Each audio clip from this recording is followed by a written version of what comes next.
Monday Market Insights, Indian Stock Market, Global Cues, Top Stock Picks, Fantastic Financial।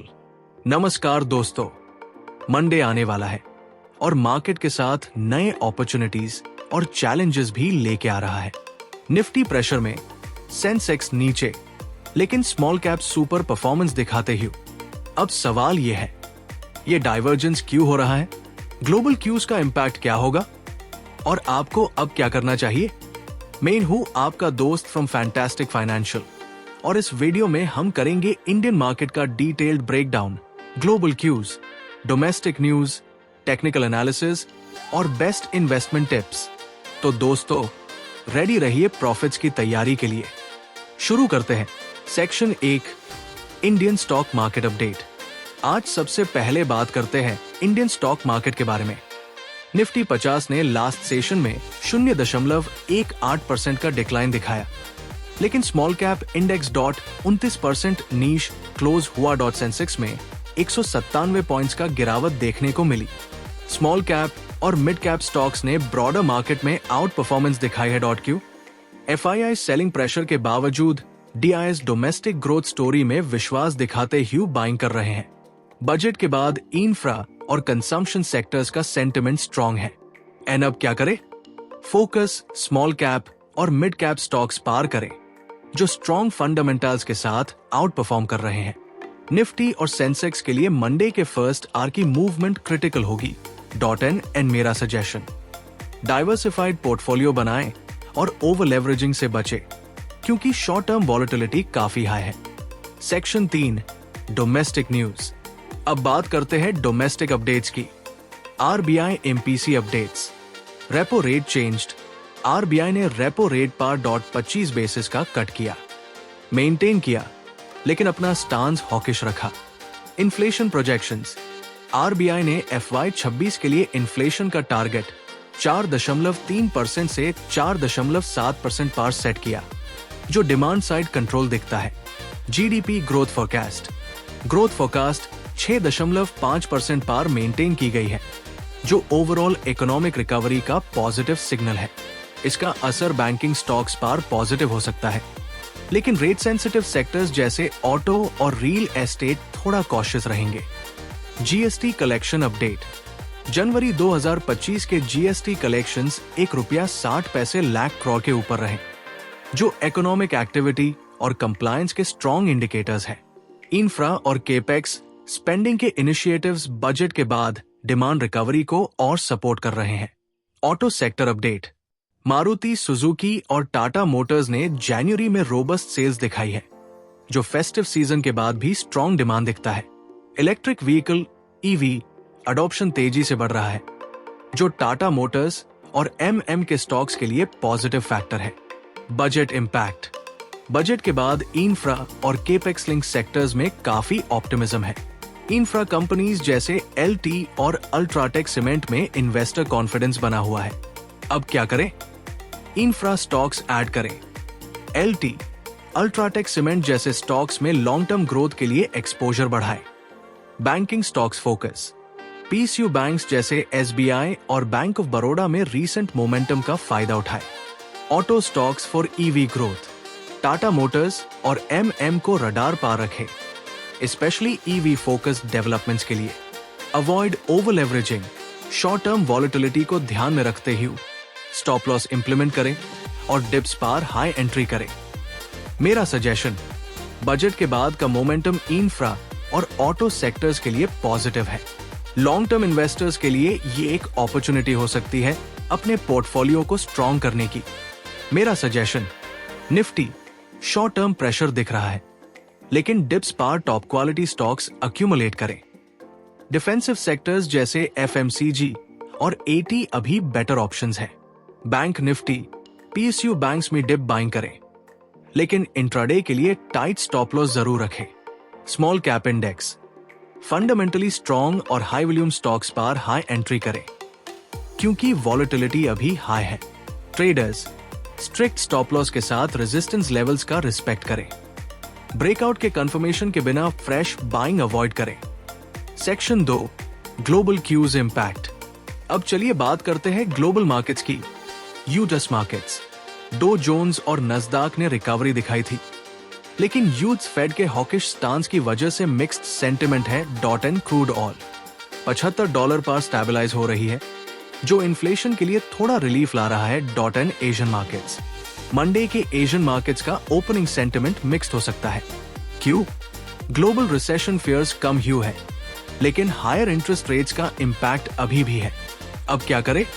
Eighty और export oriented stocks को watch करें, जो global sentiment के impact में move करते हैं। डॉट मेरा सजेशन, अर्निंग्स सीजन के पोस्टर्स डेटा इवेंट्स पर क्लोज वॉच रखें और कॉशियस ऑप्टिमिज्म के साथ ट्रेड करें। Section 4, technical analysis. अब चलते हैं डिटेल्ड टेक्निकल एनालिसिस की तरफ, जिसमें हम निफ्टी, बैंक निफ्टी और स्मॉल कैप इंडेक्स का इन डेप्थ रिव्यू करेंगे। हर सेगमेंट के लिए हम अब क्या करें और मेरा सजेशन के साथ एक्शनेबल इंसाइट्स देंगे। Nifty 50 analysis. Support levels. Primary support 23,500 पार एक स्ट्रॉन्ग बेस बना है। अगर ये लेवल तोड़ता है तो अगला सपोर्ट 23,300 पार रहेगा। साइकोलॉजिकल लेवल 23,000 साइकोलॉजिकल सपोर्ट का काम करेगा। रेजिस्टेंस लेवल्स 23,900 का इमीडिएट रेजिस्टेंस है, जो शॉर्ट टर्म ट्रेडर्स के लिए क्रिटिकल है। ब्रेकआउट होने पर 24,200 का नेक्स्ट टारगेट दिख रहा है। Indicators analysis. आरएसआई 47 पर ट्रेड कर रहा है, जो न्यूट्रल जोन का सिग्नल दे रहा है। ओवरबॉट या ओवरसोल्ड नहीं है, लेकिन सेंटिमेंट कॉशियस है। मूविंग एवरेजेस 20 डीएमए 23,550 और 50 डीएमए 23,650 के बीच कंसोलिडेशन फेज चल रहा है, जो ब्रेकआउट के लिए बिल्डअप कर रहा है। अब क्या करें? निफ्टी का बायस न्यूट्रल टू बियरिश है, लेकिन डिप्स पार क्वालिटी स्टॉक्स अक्यूमुलेट करें। इंट्राडे ट्रेडर्स के लिए टाइट स्टॉप लॉस रखें और रेजिस्टेंस के ब्रेक पार हाई फ्रेश बाइंग करें।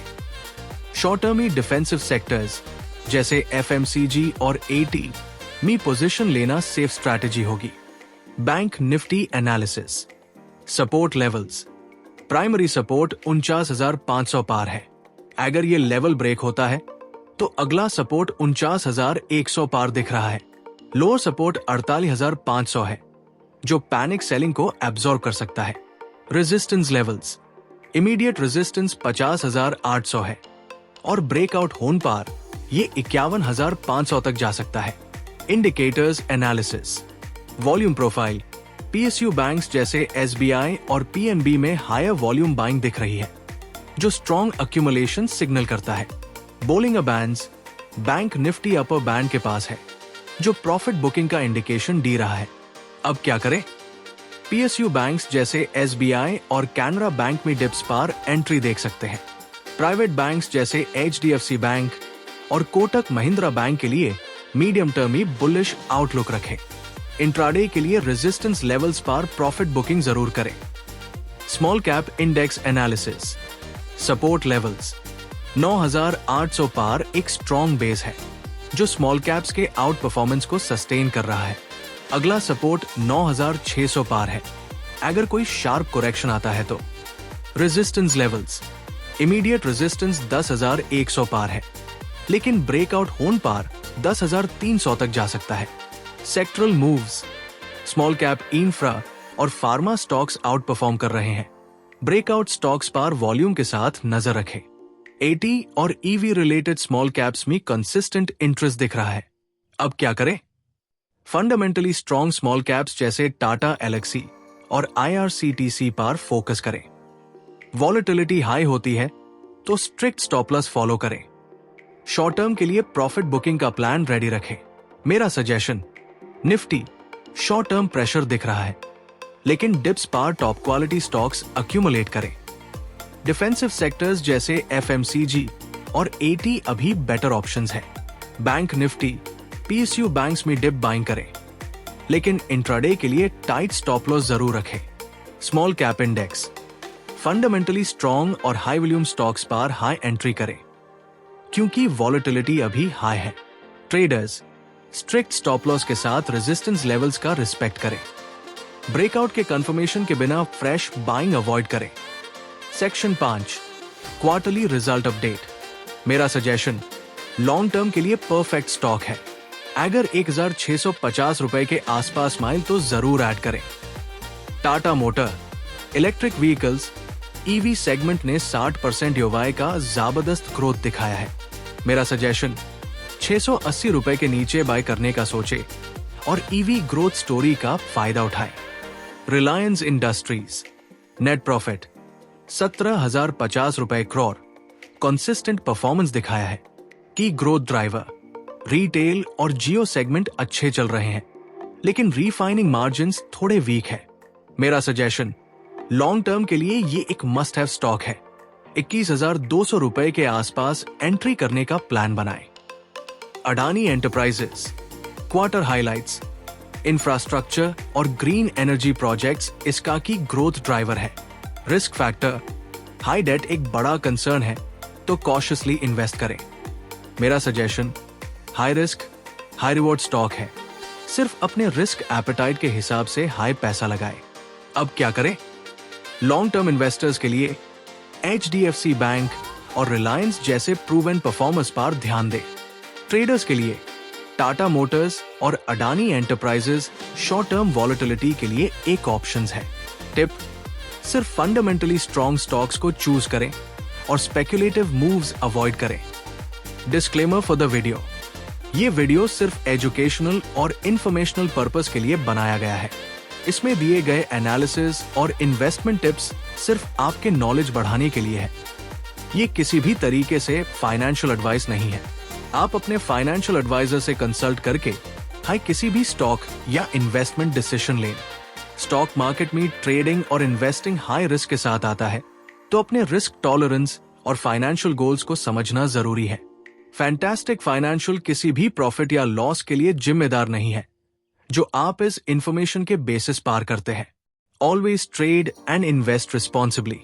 सेक्शन 6 बेस्ट इन्वेस्टमेंट टिप्स की sectors to focus on. Infrastructure with the ongoing government capex plans, companies like LT and Ultratech Cement look promising for the next 6-12 months. Banking, PSU banks like SBI, Bank of Baroda, and private players like HDFC Bank are stable bets. Tip: prefer large cap banks over mid caps in volatile times. EV Auto, EV focused stocks like Tata Motors and Ashok Leyland can give solid returns. Tip: keep a long-term horizon of 2-3 years for auto growth stories. Top picks for this week. HDFC Bank. Long-term buy near 650 रुपए levels. SBI. Short-term target 850 रुपए. Long-term potential 920 रुपए. Tata Motors. Mid-term play with a target of 750 रुपए. Ultratech Cement. Long-term target 14,500 रुपए for infrastructure growth. मेरा suggestion diversify your portfolio with 3-4 key sectors to reduce risk. Keep 30-40% allocation for large caps, especially during volatile periods. Invest systematically in dips to benefit from corrections. Focus on high growth areas like infrastructure and green energy for multi-year gains. दोस्तों, अगर आपको ये analysis helpful लगा तो like करना मत भूलना। अपने ट्रेडिंग और इन्वेस्टिंग दोस्तों के साथ शेयर करें और फैंटास्टिक फाइनेंशियल को सब्सक्राइब करें for regular profit making insights. Bell icon दबाना जरूरी है क्योंकि मार्केट के हर मूव का एनालिसिस चाहिए, राइट? मिलते हैं नेक्स्ट वीडियो में। तब तक के लिए हैप्पी इन्वेस्टिंग।